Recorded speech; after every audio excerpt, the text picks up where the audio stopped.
got the technology going. You was ready. Oh yeah, gotta always be ready. You staying warm, Always. Huh? and ready to roll, huh? Oh yeah, being ready to roll. JRed Jericho, or you go by JRed only, huh? A lot of people just call me JRed because of my Facebook name. So JRed or Jericho, which is my birth name. So What if we call you J Money? You getting that shmoney? come on, that sound good. Long as it ain't nothing bad, Speaking it you into know. existence, right? Yeah. Long as it ain't nothing. But I'm a big believer about speaking things and declaring things. So I know that's most right. definitely. So, Miss JRed, what market are you doing your wholesaling in? I'm actually in Mississippi, south part of Mississippi. Mississippi. Yes, about 30 to 35 minutes from New Orleans. Oh, all right, down there near the Nolans. Oh yeah. So, is it real Now competitive there, or what? Do you see a lot of bandit signs out and stuff there, or what's the deal? I actually don't. I actually don't see I haven't seen any bandit signs, honestly. You haven't seen any? Wow, it must be a reason for that. You would think. I honestly think it is a reason. But I haven't seen any and I kind of been driving for dollars a little hard for the past 3 days now. Mm. So So 3 days. Have mm, you? What have you been doing? Just writing it down, or you been using the deal machine app, or what you been doing? I actually been using Deal Machine. And Oh, so okay.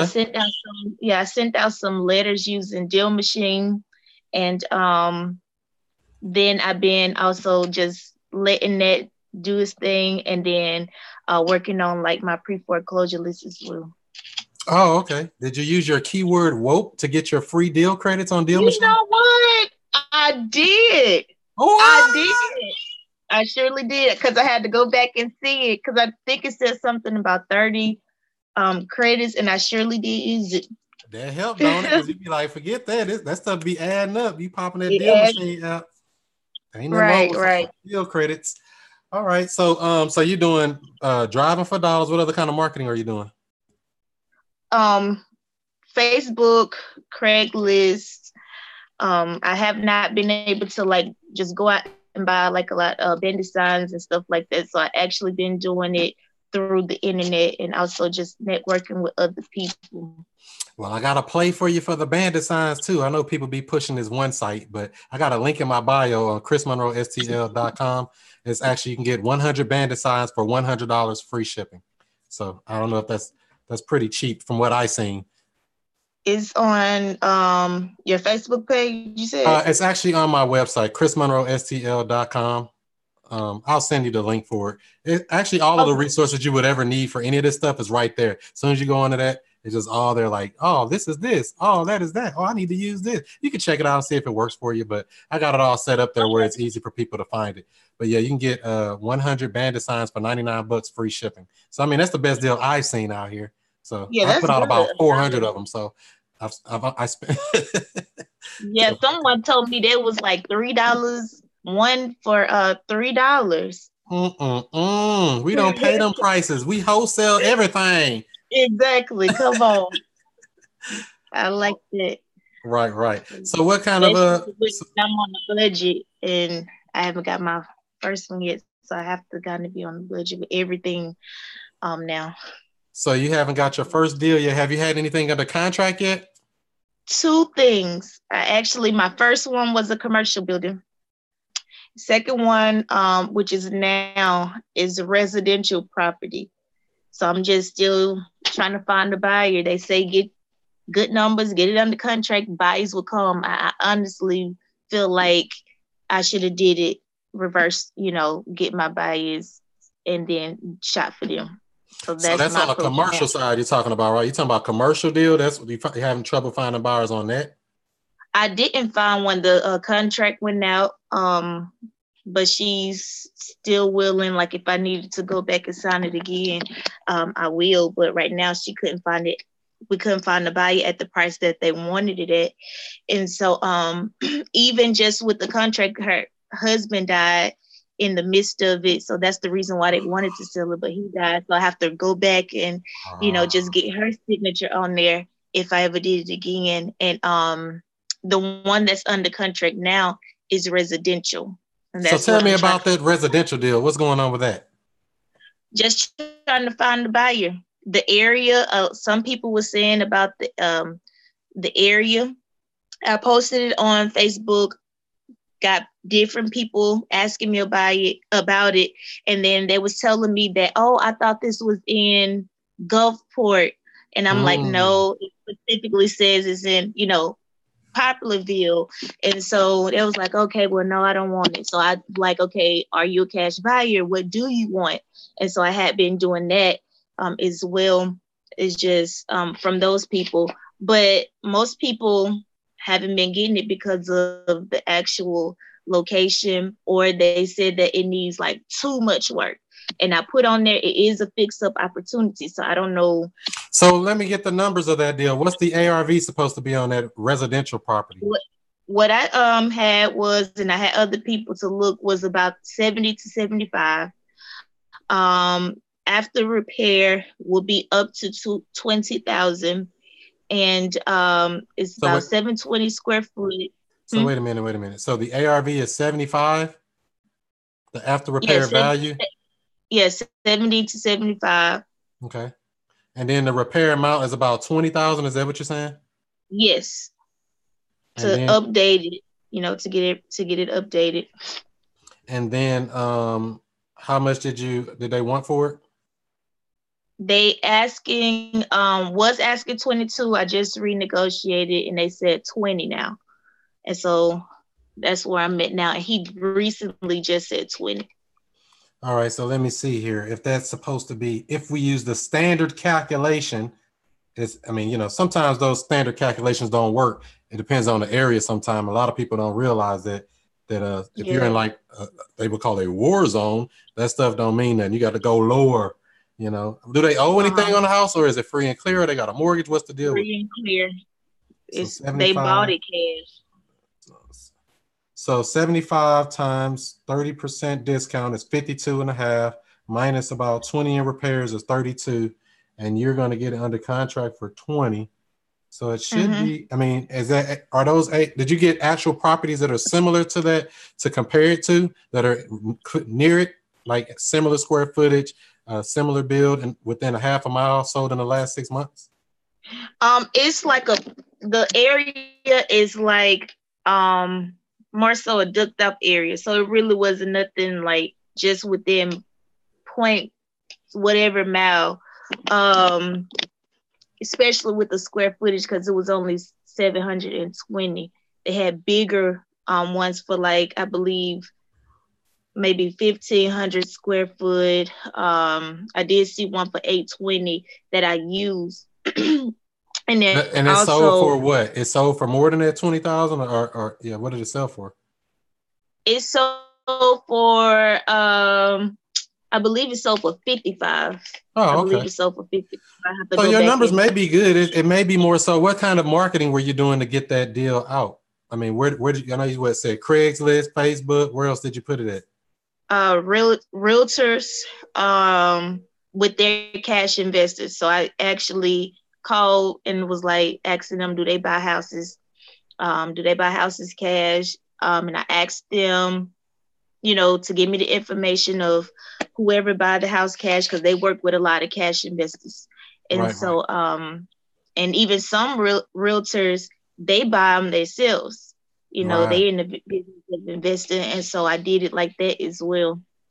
So those are the only 2 places you put it: Craigslist, Facebook, and networking? Networking and calling realtors. Let me tell you the good news. You got a whole bunch of more places to put it. Aren't you happy? Okay. All right. So so there's a lot of places you can put it. Actually, I don't know if you heard of the website myhousedeals.com. That's a place you can put it up. My House Deals. You can take note of that. I like to take a whole lot of notes, so I will be taking myhousedeals.com. Yep. There's another site called Connected Investors. You can put it on that site. Did I put it on? I did. You can go back on the replay if you have to on this thing and get it if you need. Okay. Then you got also Bigger Pockets. You I can forgot about those two. you I got to did put put that stuff out there. The more I eyeballs you put have, it because on even there. if they don't want it, you still, when you talk to those so-called cash buyers, what are you looking for? Yeah, that's nice. But what's your email address? Because you want to add them to your email list so you can blast them out as you get them. So there's over time, your email cash buyers is just grows. Do you have a list like that already going or no? I have about 24 Mississippi and about 6 for Louisiana. And what do you have them on? Email, my email, and then I actually wrote mine down, and so they on my paper. So I'm finna give you another nugget. I'm finna overwhelm you with too many nuggets now. Come on. So get you a MailChimp account, Oh, MailChimp.com. I do have MailChimp. And They on my email, MailChimp. Yep, put it on there. So when you just do that one thing, it's easier than trying to, because you don't want everybody to know everybody email and stuff. If you're sending it from your Right. Yahoo or Gmail or nothing, you want that thing to look professional. Look, put one Right. good headline photo on there of a picture, of the house, and then drop down and give a brief description. Make them click on there for more information, and there you go. Yeah, I misunderstood, but I actually do use MailChimp. MailChimp. Okay.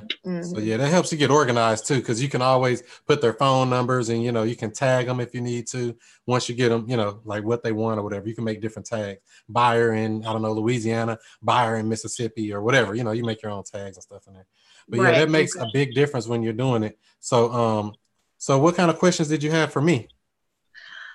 So, I kind of wrote a list, so I'm gonna be reading off the paper, so I don't miss whatever I need. And I just wrote them down, so I may go back and it may sound repetitious, but what info should I gather for the cash buyer? Like, what information should I be looking before, like, without asking them anything? What information should I already have in place to send them so they won't have to really ask me anything? Like, ask me like, oh, what is this? So that's why you should have that. That's why I was saying use that MailChimp. So when you send that email out, you can put that information right in the email. That's one way to do it. Or I don't know if you have a website outside of it, you can link it to an outside site that breaks it down with more pictures, like a Dropbox account or something like that. Or you can set it up to where they have the, like I said, in the email is really the easiest. Bedrooms, bathrooms, square footage, all that stuff in the email. So they don't have to ask you that basic information. But they do need to contact you, either contact you through your website or contact you by phone if you want to give them the actual address and stuff and access information. Because you want to know who's going to the house and stuff. You don't want to just be like, oh, yeah, this is the address, and they just show up at somebody's house and start knocking on the door or something silly. Right. Okay, so just basic information, like you said, bed, bath, square foot. I don't need to. I just wanted to make sure of all the stuff that I needed to gather in order to send it over to them, so they don't have to keep telling me like, what is the roof like, or what is this like, what is that like, and so I just wanted to have everything. Well, that type of stuff, I don't try to get too in depth. I kind of give them a general idea because you don't want to be making promises because everything you say will and can be used against you. So I just say, this is what I'm aware of. These are the known repairs. It needs some plumbing. It needs this. It needs a new electrical box. These are the things I know, but you'd be more than happy to let you take a look at it and see what you think about it. So don't take the position of you knowing what's going on with the house because you don't know. You can't take that position. You can only tell them the things that you do know that you've either found out from the seller or that you found out from when you went and saw the property. But anything outside of that, they do their own due diligence. They do their own walkthrough, bring your own contractors, and you figure out what the house needs. This is what I found, but don't, these are the known repairs. That's how I would say it. If they see something more than that or less than that or whatever, or something easy for them to fix, that's on them to figure out. I just try not to get in a position of, well, you promised me the roof was great. I didn't promise you nothing. These are the known repairs that I know. Anything beyond that, buyer beware. It's a cash deal. They know that. Most cash buyers know that because they buy houses for cash at auction and other things. So most of the time, they're not going to get too in depth with you like that. And that's another thing too. So if somebody does start getting specific with you, chances are you could be dealing with a wholesaler. Just not necessarily that you would be, but you could be because they ask those questions where they're like, oh yeah, what's this and that? And when they start getting too negotiating without, doing too much. You know, you just get the feeling, you know what I mean? And you get that over time with Mm-hmm. experience when you start talking to people, because you're going to come across a lot of other wholesalers. Got it. Did that Yeah, answer that and I question? have. Yes, it did. It did. So I act like I just started. So if you had a quick step-by-step guide in order to get a deal done, what would that look like in your eyes? Well, I mean, my whole philosophy is get really good at asking good questions. When you master asking questions of that seller, all the doors just open up, because first you need to know why they're selling, you know, the condition of the house, you know, just general, just, you know, something about it. The more they can tell you about their situation, their house, and you know, what's going on, you can help them, because it's not about how much money I'm gonna make on this deal. It's more about identifying the problem so you can solve the problem. Because if you can't solve the problem, there's no dollar amount you can come up with. You know what I'm saying? Mm-hmm. Because like the guy you're dealing with now, he really just want to sell it. He might sell it for 10,000. I don't know that. You say he took 22 and he dropped it to 20. That may not even be low enough. We don't know that. You know, Mm-hmm. it's two reasons why a property don't sell. One, it may not, the price is too high, or two, is not being marketed properly. So, you know, you got to get, your numbers sound like they are good, but I don't know that for a fact. But then, you know, Yeah. when you get some buyers actually interested in it to go and see it, and I always have them give you an offer when you do get them to go see it, or tell them, you know, get some feedback. You don't want to say, oh, they went to see the house and that's just it. No, follow up. Hey, what'd you think about it? You know, and they say, oh, no, I need too much work. So what do you think? What would you pay for it? You know, if they're not giving you a number, you want feedback. So say a buyer comes back and say, yeah, I'll give you 12,000 for it. 12,000, you know, can you, how long will you take to close? That's a question you can ask them. Or how quick can you close? Another good question. Really, that's it, you know, and then, you know, after you find out that information, that's when you can go back and start renegotiating with a seller. There's nothing to renegotiate if you never got a feedback from preferably multiple buyers. You don't want just one person saying, oh, I'll do this. But if 2 or 3 people come back like, yeah, man, this work only like 12 or 13 or this, whatever, you know, everybody saying the same thing is probably right. So then you need to go back and renegotiate from that point and say, all right, would you take 9 for it or whatever you want to make? You know what I'm saying? You got something to go to bat with. You know what I mean? Versus Mm-hmm. just going out there, jumping and swimming and hoping and praying that yeah, I'm just gonna keep dropping the price. Well, I need some feedback from my buyers. You know, if you know you're gonna wholesale it, you need the feedback from them, because you're representing them on that end and you're representing the seller on the other end. So you're just bringing a good little marriage together. Right. Okay. Cool. Got it. Love it. Um. Okay. Well, what do your so do you do like a lot of networking? Like do you Yeah, most definitely. Your network is your net worth. right. So how do you go out and do like a lot of network if you like don't what kind of questions are you asking when you going out to network to kind of As far as looking for buyers, buyers, yeah, and you just ask people what they do, get their business card, add them to your email list. Are you buying, or what area you buying? You know, just small talk, ask them. You don't have to drill them or nothing. But once you find out they're a buyer, get their information and add them to your list. Because you don't know, a deal you might get next month might be what they're looking for. For instance, I just had a deal, my last wholesale deal. This was a guy I met at a networking event back last August. I met him first. He told me he wanted a house in a certain area. I just happened to get a house in that certain area, made $10,000, had a buyer already lined up. And, you know, it was just something I did months ago. He didn't buy any of the deals in between. I did 7 deals in between the time since I talked to him. And on this 8th deal or whatever, boom, he the first buyer. He wanted, and he, you know, he handled business. So you don't know. wow, that was a 48-hour one. Yeah, that sold real quick. Yep, that quick. That sold 2 days. Yep. Got it. So I mean, Okay. that's all, and you know, that's the thing I would really say. More so, get real good at talking to those sellers. A lot of people put the pressure on buyers, but buyers are Right. everywhere. When you find a deal, say this house you got right now, say you had under contract for $3,000. How hard would it be to sell? Not hard. Exactly my point. So when you get the prices down on that sales side, buyers come out the woodworks. I got 3 Yeah. grand. I just got my tax return. I want to flip houses. Everybody want to get in real estate. You see what I'm saying? You got to get that number low enough so that No. the buyers are going to come knocking on your door. Like, hey, I heard you had a house. Uh-huh. I mean, people like, dang, everybody a buyer off the price. You a buyer if the house is $1. You see what I'm saying? It's just a low enough number that you get more buyers. When you got high numbers, you got less buyers. And just get real good with the marketing too. But that shouldn't be a problem if you put it on those different sites and stuff that we just talked about. I got it. So, I mean, I wouldn't put a lot of energy on that. Put a lot of energy on getting good with those sellers. When you start learning how to deal with their problems, deal with their issues, everybody like, oh, I got to find buyers. You're going to get buyers, and that's going to grow over time. That's just a natural, organic thing. You're going to do that as you find deals and put them out. You'll automatically gain buyers. And before you know it, it'll be 50, 100, 200 people on your list. Like, dang. And then now when you find a deal, boom, you just send out a little simple email. Wow, 5 people like it. Well, all right, we can come see it tomorrow at 9 o'clock or whatever, or put it on the lockbox. I don't show properties. I put them on the lockbox if I can, unless there's somebody living there. So vacant properties, I'm not in the business of trying to run across town and meet people and do all that. That's work. It is. It really is. I love systems.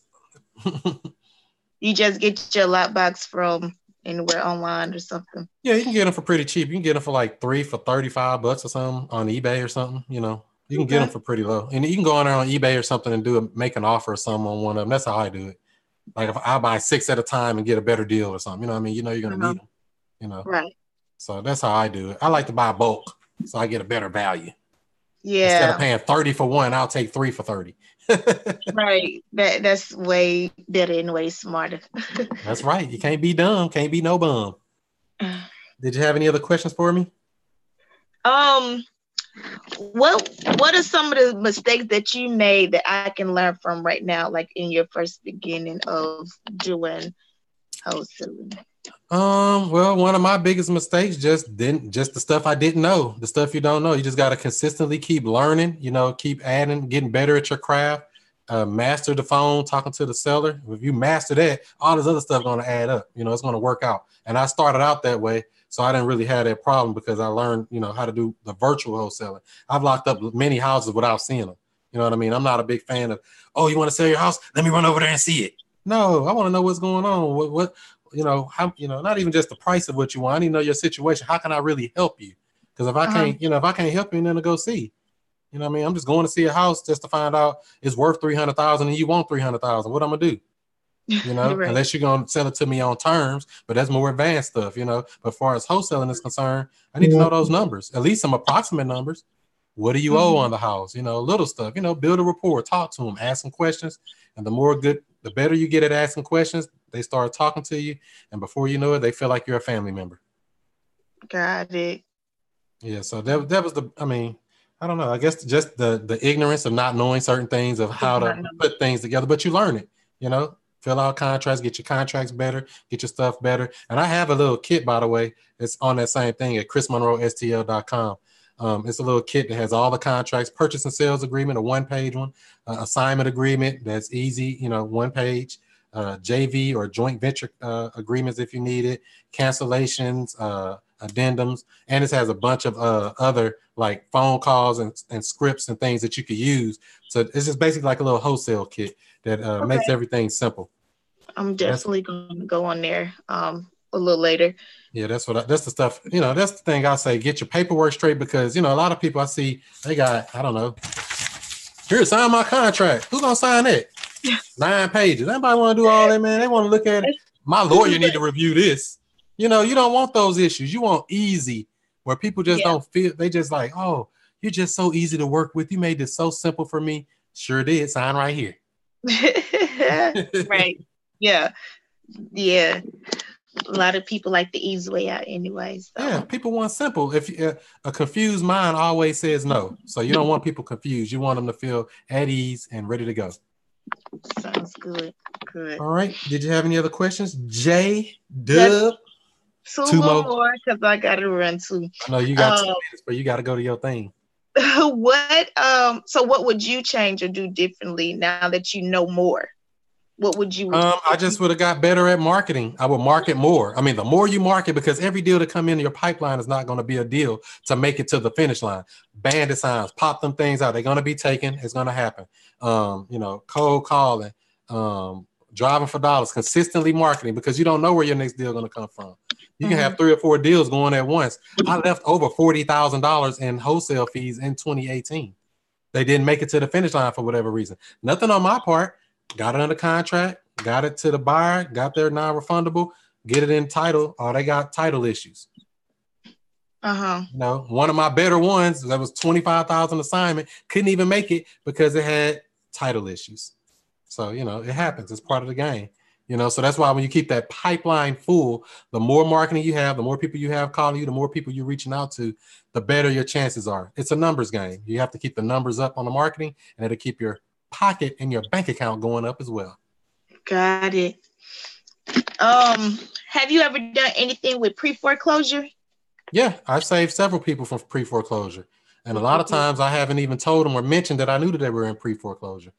You know, one of them, the first subject to deal I did, I knew it. She knew it. She told me that she was behind or whatever. So, you know, I took over the house, made the payments, and took over the thing. I still have that house now. But several others came up on my pre-foreclosure list. I never mentioned it.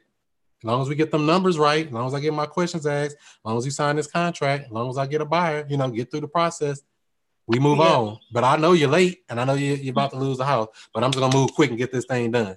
Get it on done. Automatically, you know, just because I know time is of the essence. You didn't come up on my list by accident. Right.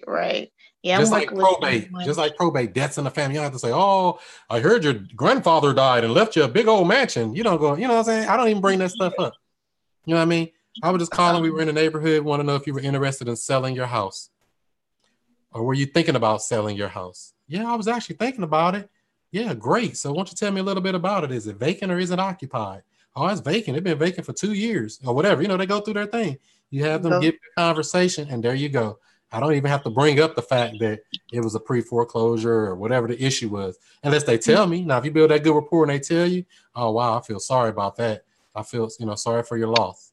You know, you go through that. You got to play the mommy role or the whatever that role is. You know what I mean? Yeah, I got it. I'm actually working with someone that's in pre-foreclosure right now. Are they behind or?